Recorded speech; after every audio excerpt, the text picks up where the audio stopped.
Bonjour à tous, merci d'être là et d'être à cette émission, Ce que je crois, une émission qui vous est proposée par Prions en Église, édition africaine. Et aujourd'hui, nous recevons le Père Bressendong qui nous vient du diocèse d'Oyem, c'est au Gabon.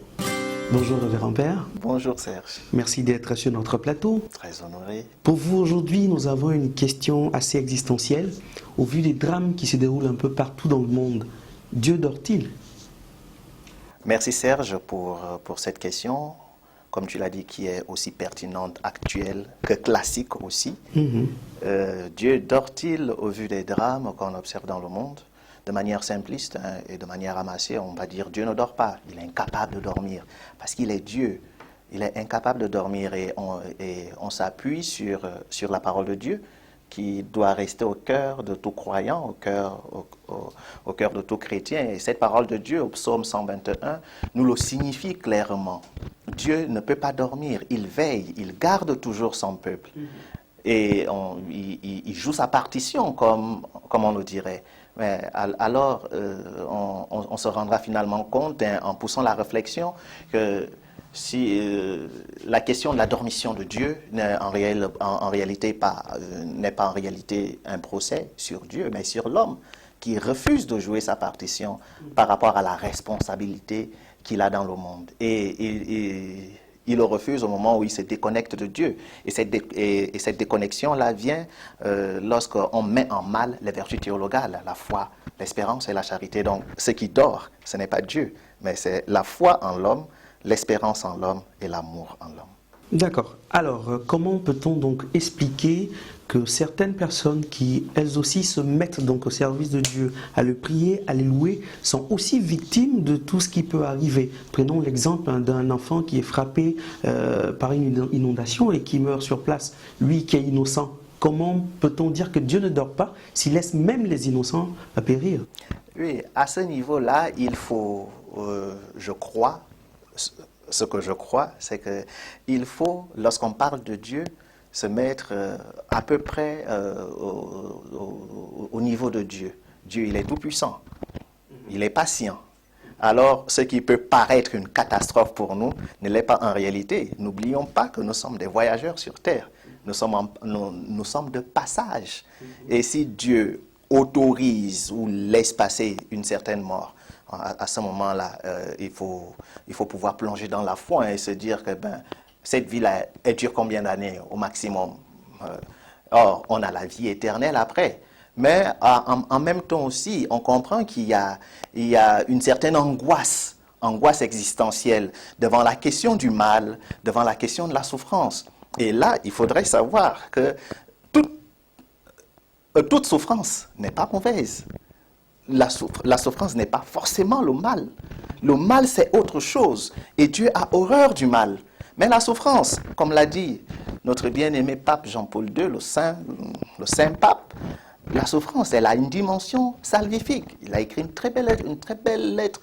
Et comment peut-on expliquer aujourd'hui le fait que certaines personnes qui suivent les préceptes de l'Église ne trouvent pas le bonheur auprès de ce Dieu qu'ils prient chaque jour, alors qu'à l'opposé, certaines personnes font appel aux forces occultes et sont prospères, ont tout ce qu'ils veulent? Comment ça s'explique?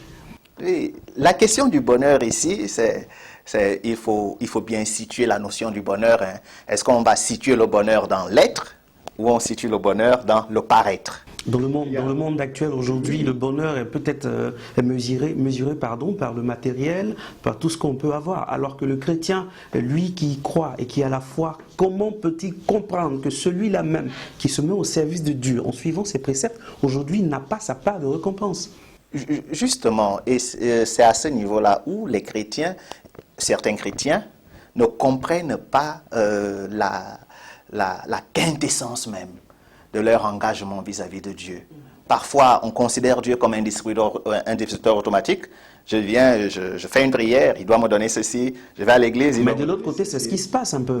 De l'autre côté, c'est ce qui se passe. Justement, la relation du chrétien à Dieu qui doit l'amener à effectivement constater que Dieu est vivant dans sa vie et n'a pas tombé dans l'illusion d'une dormition de Dieu, ça doit amener l'homme à à vivre une certaine authenticité avec son rapport à Dieu. Demandez un peu aux chrétiens aujourd'hui, pourquoi tu pries? Marie qui défait les nœuds. Ils vont à l'église, je cherche du boulot, je cherche du travail, je cherche mariage. Mais à quel moment on va chercher Dieu? À quel moment on va chercher Dieu pour Dieu? Il y en a même qui vont à l'église et qui vont à l'église parce qu'ils ont peur d'aller en enfer. Je crois que c'est une mauvaise raison. Une mauvaise raison parce qu'il y a tout cet intérêt-là. Jésus-Christ le dit dans l'Évangile. Cherchez d'abord le royaume de Dieu et tout le reste vous sera donné en plus. C'est une relation avec Dieu. Si je pars avec Dieu sur la base de je fais ceci à Dieu, Dieu n'est pas un marabout. Du côté de l'Ancien Testament, on a vu un Dieu qui sévissait par rapport à des peuples qui ne croyaient pas en ses préceptes ou qui ne le suivaient pas. Mais aujourd'hui, on a l'impression que ce n'est pas le même. Il permet que tout le monde, des attentats un peu partout, du désordre un peu dans le monde. Mais pourquoi il n'agit pas comme il le faisait? La lecture de l'Ancien Testament doit toujours se faire à la lumière du Nouveau Testament.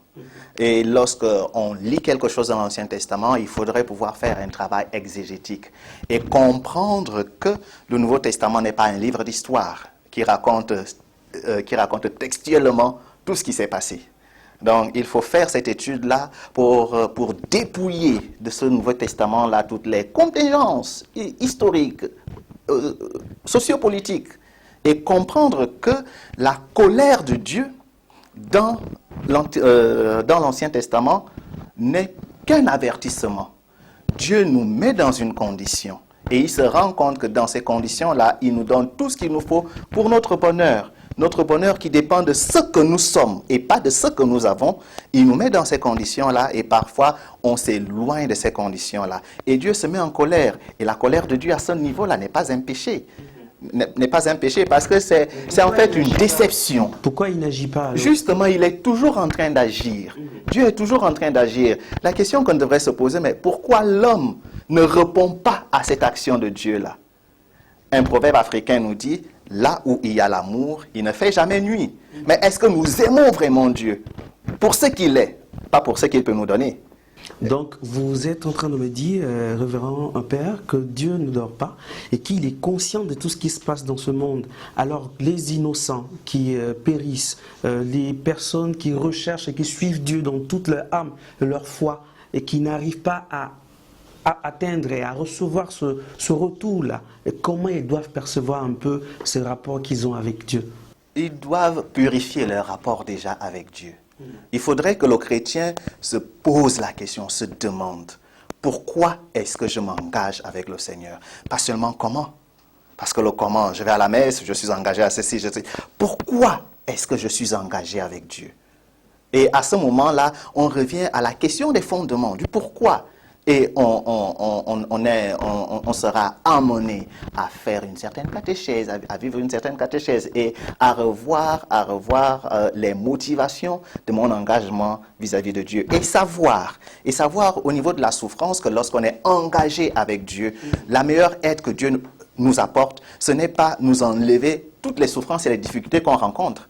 Non, Dieu nous aide davantage en nous rendant plus forts par rapport aux difficultés que nous rencontrons. Et à ce moment-là, ces difficultés-là deviennent un point d'appui et nous permettent davantage de nous élever, de vivre heureux sur terre et d'aller enfin vivre heureux au ciel avec lui pour l'éternité. Merci Père Brice Ndong, merci de vous être prêté à notre jeu. C'est sur ces paroles qu'on va se dire au revoir. Et on se retrouve très prochainement sur le même canal pour un autre bonheur d'émission. Merci.